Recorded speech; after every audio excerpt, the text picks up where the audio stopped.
Hey everybody, welcome to the channel. Glad to have you here. Today we will be looking at a Wood Elves versus Bretonnia matchup. And I felt like I'd been showing a ton of kind of the same factions that I really love to play. Lots of, or not lots of Wood Elves, but lots of Beastmen, lots of Greenskins, lots of Empire, yeah. So I felt like I was showing a ton of those kind of factions because I love to play them so much. So when this guy picked Bretonnia, I was like, okay, I'm not going to do my anti-Bretonian Empire build. I've proven that works. I'm going to try a Wood Elf build. And here it is. So I have 4 Treekin in the front line here, backed up by a Lore of Life wizard on her steed, and then Orion right here. Just such a cool lord. And I definitely love all of his abilities. And I brought these guys. I brought Orion just for some of the magical abilities he has, and also he just does a ton of armor-piercing damage. So I figured if he brought like Lewin or somebody like that, he could really just trade pretty well against them, and trade pretty well against some cavalry. And I just really love Orion. I think he's super cool. Look at that spear. Just a hunk. Anyways, on the right flank, I do have 2 Eternal Guard. I have 2 of them on each flank, and then I have 2 in the back. I have 1 Wild Rider with shields, 1 Chevron, and then I have just 2 regular Glade Guard here to deal with any Peasant Bowmen. Because when I brought this main Treekin line, I was really terrified of fire arrows. And so I brought 2 of these guys because I figured the Bretonnian player wouldn't bring more than 2 of the archers. And then especially with Orion's help, I'd be able to clean them up before they did too much damage to my front line. And I brought these guys because I figured Grail Pilgrims, or Battle Pilgrims, or whatever they're called, were going to be in the battle, like en masse, because of the tendency of Wood Elf players to bring a lot of spears, just like I have. So here you can see that's why I brought my main Treekin line. We'll go take a look at the Bretonnian build. He has 3 Peasant Mob in the front, just meat shielding. 4 Men-at-Arms with shields, just behind them. A Grail Reliquae to support all these cheap infantry. And then he also does have 2 Foot Squires, which I think is a really interesting pick against the elves. You can see he does have 2 Peasant Bowmen with fire arrows. Leading his army is the Fey Enchantress, so definitely got to worry about her and her unicorn. And then he has a huge cavalry force in the form of Grail Guardians, a very, very, very tanky unit, and then a Questing Knight, and then a Knights of the Realm. So lots of cav diversity. He also does have 1 of these Royal Pegasus Knights, which I think is a great pick. So we're both kind of just sizing up the army here. And I see this nice bit of water right here. So I'm going to try and move up here before trying to force him off his hill, his strong hill position. So I'm going to kind of use this terrain to my advantage to block cavalry strikes from this side, and then move up here to kind of form a main battle line, and then use Orion with his spells to force him to come off the hill with my harass and my archers that have longer range than his. So that's kind of my idea. And I definitely see those fire arrows and know that if my Treekin have any chance in this battle, I got to get those guys off the field.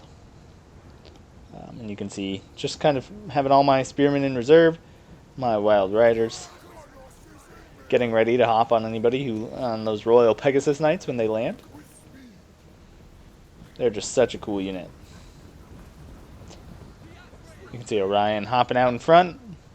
The Questing Knights also just chilling out over here, coming around the flank. And I'm glad he kind of moved to this side. So I'm going to move Orion up, trying to drop some Hounds of Orion on him as he's just kind of waiting over here. So like how fast Orion is, it's just so cool. Oh, he's going to walk now, of course. So here we go. I'm going to keep running up there. And you can see here actually, while I'm pretending to threaten his cavalry, I'm actually going to drop a Hawk's Talon right here on his Peasant Bowman. So here it comes. You can see I get some nice damage on these 2 units. You know, not too much, but that's basically a free spell for me. You can see I did drop Hounds of Orion here. And he's going to realize what I'm doing, and he's going to come off his hill. Just like I want it. So you can see my main line of Treekin here. With my archers threatening his Royal Pegasus Knights. And I've kind of formed like a little noob box. And I'm just going to be trying to engage with this main line. Healing the Treekin, just hoping they kind of like tank out all this cheap infantry. While my spears hold off his very expensive cavalry. Because it's a lot of money invested over here. And not so much in the middle. Orion, you can see coming up here. Probably not the best use of... what were they shooting at? That was silly. But you can see he's getting into range. My Glade Guard are going to move up. Because I don't want him to get any shots with his Peasant Bowmen. There you can see a nice Hounds of Orion taking out a ton of bowmen. So I'm going to start focus firing the second archer unit with the more healthy one when it comes into range. And then I'm going to also be dropping a Hawk's Talon again here. They are going to be blocked by some of the peasant mob meat shielding. And instead of moving my ranged troops back as his troops engage, I'm just going to move my main line through my own archers so they don't have to stop firing. And here you can see another Hawk's Talon is going to come down. Just really trying to get these archers off the field. You can see Lore of Life, I think, is coming down. But it's a little late for that unit. This one is going to get healed a ton. And you can see he is moving his cavalry back around to this right side. And I'm just going to start engaging here with my Treekin. You can see the peasant bows dropping pretty quick to the concentrated fire. But here come his Royal Pegasus Knights. So definitely scared here. I'm moving my spearmen up because I feel like he's going to hit these guys. And he does. And so it's going to do some good damage here. Because they do have like a 12 anti-large. And you can see I'm going to move my spearmen in. And he's moving his cavalry around. A huge mistake here by me is I left 2 whole spearmen on this side. When really only 1 spearman should be here.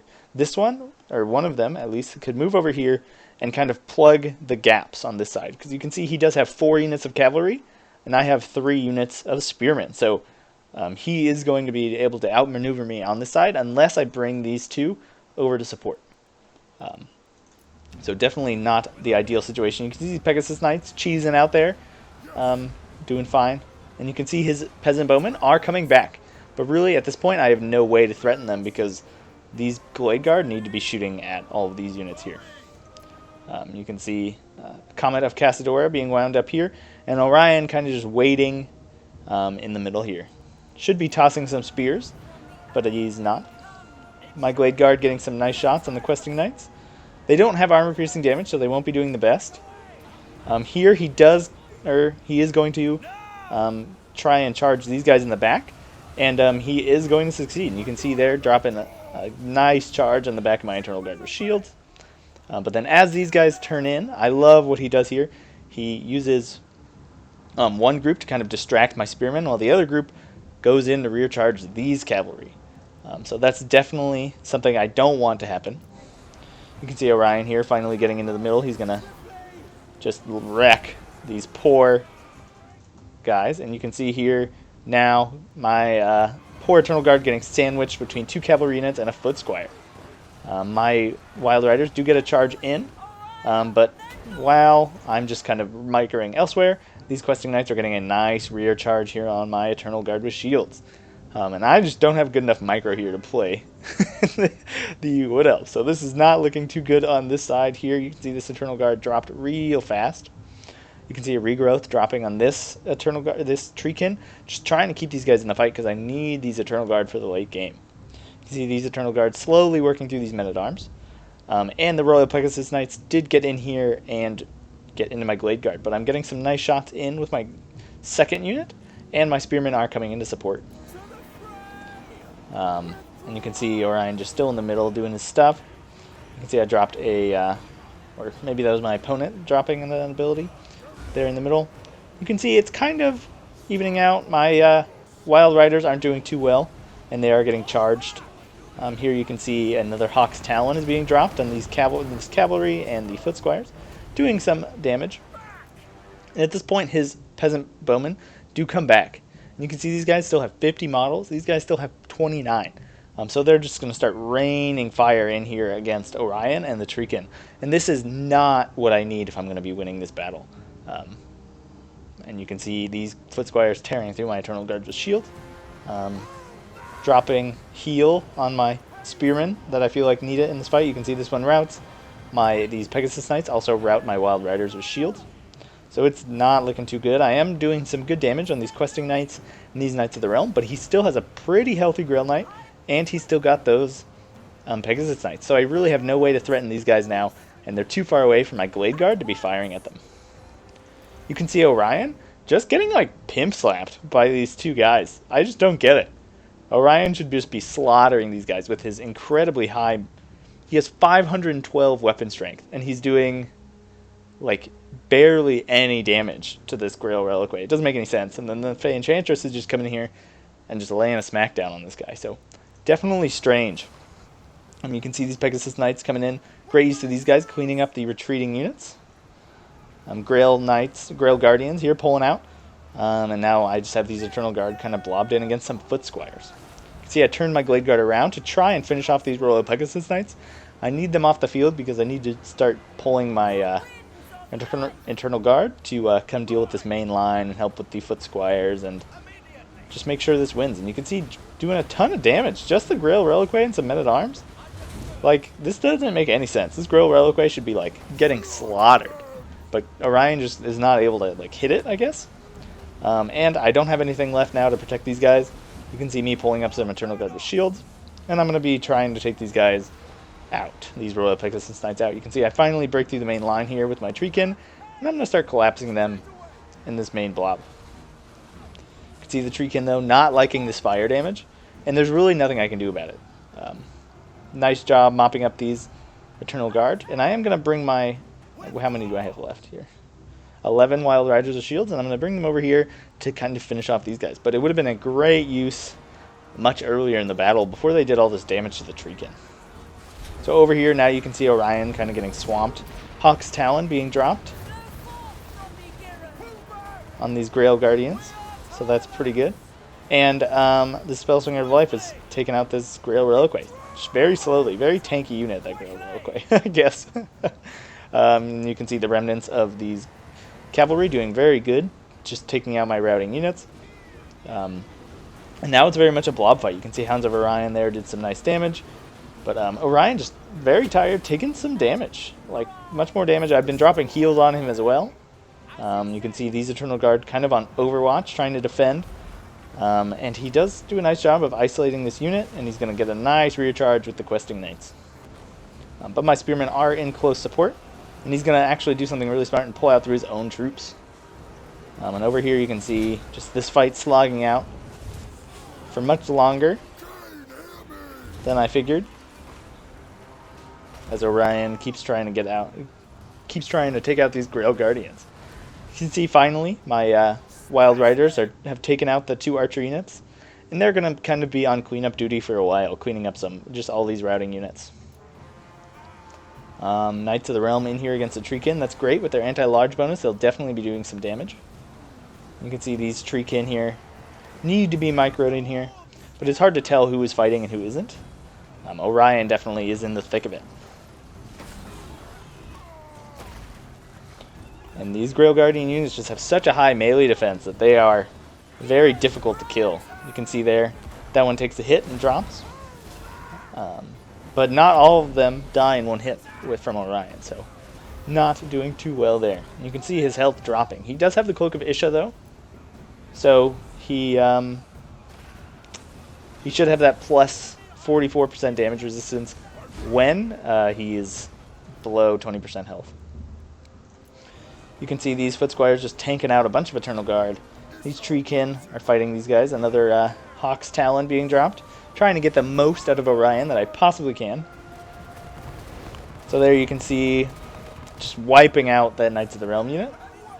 Finally, these Eternal Guard clean these guys up, and they'll be coming in to support. And you can see the balance of power slowly shifting in my opponent's favor here, as Orion tries to clean up the last of this cavalry. You can see the Grail Reliquary still over here. What's being dropped here? I think this is a Comet. So great Comet for my opponent from the Fey Enchantress. We'll be hitting these Grail Guardians. You can see he drops a number of his own dudes there. But also doing some good damage on these Treekin. You can see the Fey Enchantress still very healthy. And she's going to come try and take out Orion here. And I'm going to move Orion away because I realize how just poorly he's doing almost this entire game against this Fey Enchantress. Just not able to put down the damage you would think.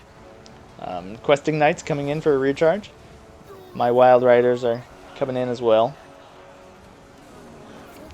You can see my the Spellslinger of Life casting Arcane Conduit. As more cavalry comes back in, Knights of the Realm, I am finally able to do some damage to this Grail Reliquary. And so now it'll be routing, but still alive, as the Fey Enchantress kind of just fights with my main line. See Orion there, very low health, and here comes the Spellslinger of Life. Nice charge there with her horse. He's gonna Orion's just gonna smack that guy down. Awakening of the Wood there, cast from the Fey Enchantress. You can see Orion's gonna come over here and start trying to chuck some spears at this lady. They are in the range of his aura, but it doesn't matter here. They're all going to rout, just from faster, stronger enemies nearby. All these units here, all these models, going to rout off the field, and then it's just going to be a 1v1 here. Orion and the Fey Enchantress. Oh man, it was so close. And so here you can see the Fey Enchantress, decently low health, losing health faster, as they kind of keep fighting it out. Oh man, Orion just so low health. Let's take a look right here, actually. So you can see Orion 260, while the Fey Enchantress has 1700. Dropped only 150 there. See the aura of the lady. Oh, good hit there. And yeah, you can see just not doing as much damage as you would think in melee with that 512 weapon strength. Oh, and there, Orion's gonna go down to the Fey Enchantress to be raised again next spring to lead his war host. That's a pretty derpy face right there. But you can see Orion being put down by the lady. Orion with 130 kills, I think definitely pulling his weight in that battle with all those abilities. But in melee, he definitely was struggling. You can see the Treekin all did pretty well, but they didn't clean up the main line as fast as I thought they would. You can see these Wild Riders, after that initial engagement, where I engaged them poorly, they did suffer from that Royal Pegasus Knight charge, but they got a lot of their kills later when there was just 11 models left and they were cleaning up all those units. And you can see some of these Eternal Guard doing very well. All like 40 kills, this one with 85. You can see this main line here fighting against Treekin got almost no kills. You can see the Peasant Bowmen, no kills either, but they did do a ton of hit point damage to those Treekin in the main line. And you can see the Foot Squires doing really well against Eternal Guard with shields. Yeah, that's definitely a good trade for them because they're only 150 more. So it's not like you're sending a super expensive unit against the Eternal Guard with shields. It's kind of a similarly priced unit. And you can see this cavalry just racking up a ton of kills here. And that was mostly because of the really great cavalry play here from Mimo. Isolating my units and really exploiting my own micro mistakes on the flank there with my spearmen. I was definitely overconfident with my spearmen on that left flank, and it cost me dearly. But yeah, anyways, thanks for watching, and that's that.